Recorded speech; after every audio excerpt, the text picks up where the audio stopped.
전당대회는 일단 안철수 의원은 주요 후보로 거론이 됐었는데 안 나온다라고 하는데 지금 뭐 고민하고 있는 분들이 좀 많은 것 같아서 누가 나올지는 좀 확실치 않은 것 같아요. 근데 최근에 보면은 장해찬 전 최고가 계속 나옵니까? 한동훈 본인이 나오냐고?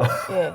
그거 나옵니까? 아니고요. 예. 다른 질문 하시려는 예. 거 같아요. 알아요. 예. 근데 나옵니까? 아니요, 저는 생각 없습니다. 예. 왜죠? 네, 아니, 그게 뭐 그렇게 중요한 이슈는 아닌 것 같고요. 방송에 좀 집중하시죠. 제가 여쭤보려고 한 거는 이제 뭐 이미 눈치를 채신 것 같은데 한동훈 전 대표 계속 개항을 네. 출마를 적극 추천을 하고 계셔서 그 이유를 좀 여쭈고 싶어요. 그러니까 제가 바라본 한동훈 전 대표는 지난 정치 행보를 보면 집안 싸움 전문가입니다. 밖에 나가서 싸워서 성과를 얻어온 적이 없어요.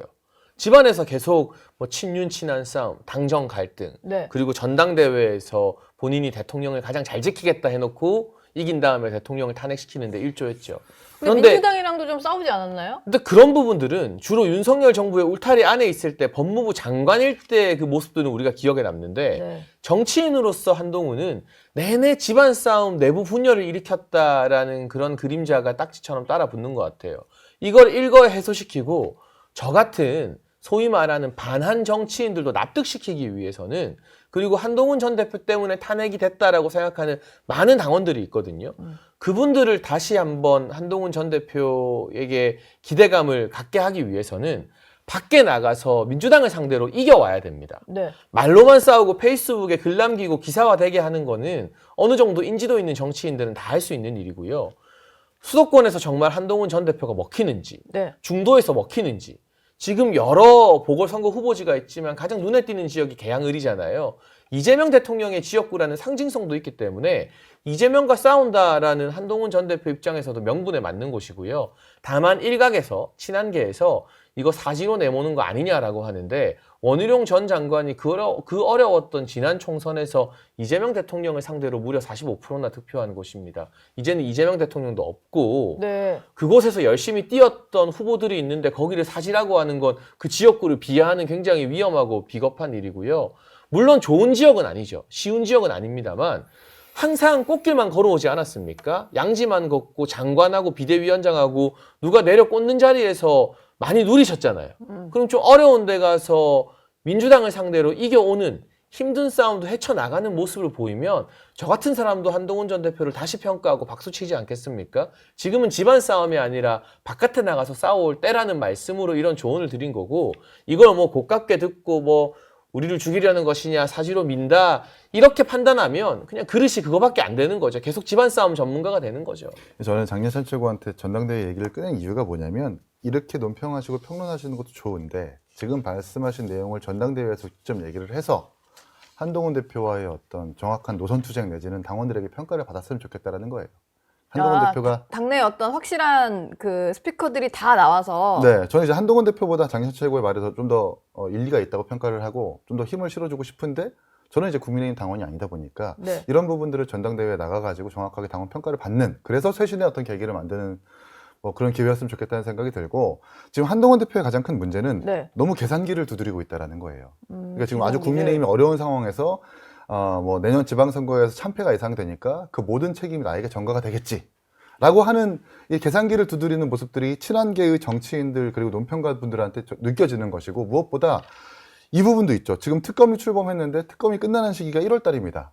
그럼 1월 달에 특검에 대한 결과들이 발표가 될 거고 2월 달에 예비후보 등록이에요. 지방선거. 그러면은 정말 어려움에도 불구하고 도전하겠다라는 사람 말고 한동훈 대표 같은 입장에서는 특검 그때 결과 발표될 거니까 이런 부분들 내가 막을 수 없으니 출마하지 않겠다라는 생각이 더 큰 것 같아요. 그런 상황에서 뭔가 개항을 출마는 그냥 호사가들의 이야기인 것 같고 또 나오는 얘기가 개항을보다 더 유리하다고 하는 용인갑 출마까지 얘기 나오는 건데. 용인갑 지금 민주당 의원이 있는데 그러니까 이상식 의원이 지금 그 허위 재산 신고, 축소 신고로 좀 논란이 되고 있고 1심에서 아마 300만 원 벌금 받아서 네. 아마 2, 3심까지 크게 달라지지 않을 겁니다.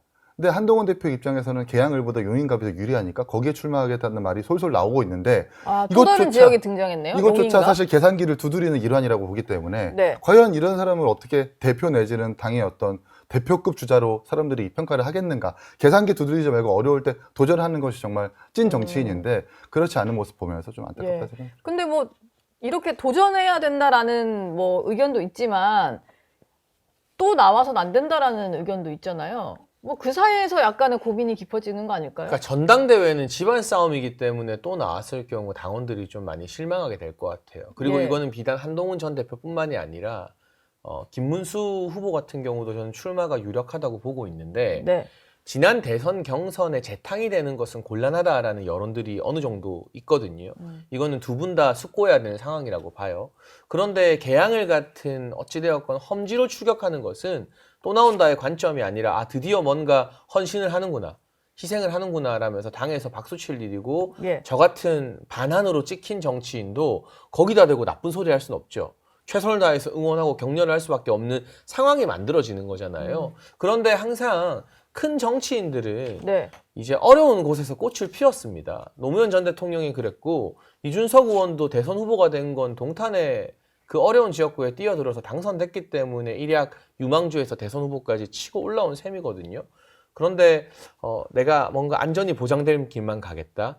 양지만 가겠다. 꽃가마만 타겠다. 이런 마인드로는 대선을 바라보는 정치인이 되기는 힘들고요. 이건 비단 한동훈 전 대표뿐만이 아니라 다른 모든 정치 지도자들에게 동시에 해당되는 이야기이고 지금 국민의힘에 중요한 건 솔직히 말해서 전당대회 당대표 후보로 누가 나오냐 마냐가 저는 그렇게 크게 중요한 변수는 아닌 것 같아요. 예.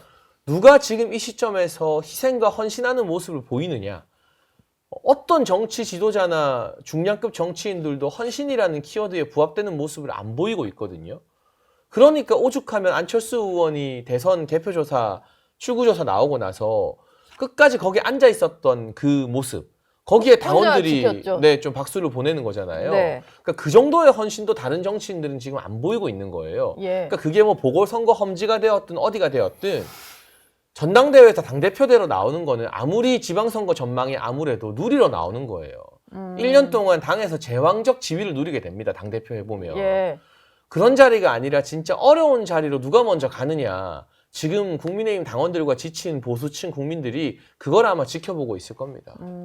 사실 뭐 지난번 대선 때 생각해 보면 이재명 당시에는 이제 후보였다가 낙선한 이재명 대통령이 당대표에 또 나오고 개항을 해 출마하고 뭐 이런 거를 다들 이제 비판을 하셨던 기억이 좀 나서 근데 한동훈 대표한테는 나와야 된다 이러면은 조금 그건 앞뒤가 안 맞는 것 같다는 생각도 좀 드는데요. 그 상황이 다르니까요. 예. 그때의 상황과 그때의 여건과 지금 국민의힘 여건은 다른 거잖아요. 국민의힘이 치러지는 전당대회와 선거라고 하는 것이 윤석열 대통령이 파면되고 완전히 대통령 선거에서 사실상 폭삭 망한 상태에서 치러지는 전당대회이기 때문에 한동훈 대표 내지는 다른 후보라도 누구라도 아마 부담을 가질 겁니다. 네. 근데 여기서 이제 깃발을 들고 내가 당을 살려보겠다라고 하는 것이 진짜 찐 정치인이고 반한 내지는 한동훈 대표에게 이견이 있는 당원들의 마음을 살 수 있는 기회이기도 한데 한동훈 대표 자꾸 계산기 두드리고 이것저것 눈치 보고 있는 것 같으니까 이게 문제인 거죠. 그러니까 이재명 대표가 대통령이 대표일 때 개항을 나간 건 네. 국민의힘 정치인이 강남갑 나가는 거랑 똑같은 거죠. 그랬죠. 근데 국민의힘 정치인이 개항을 나가는 거는 수도권 다른 좀 어려운 지역구 나가는 거는 헌신이고 도전이니까 그거는 상황이 좀 다른 것 같습니다.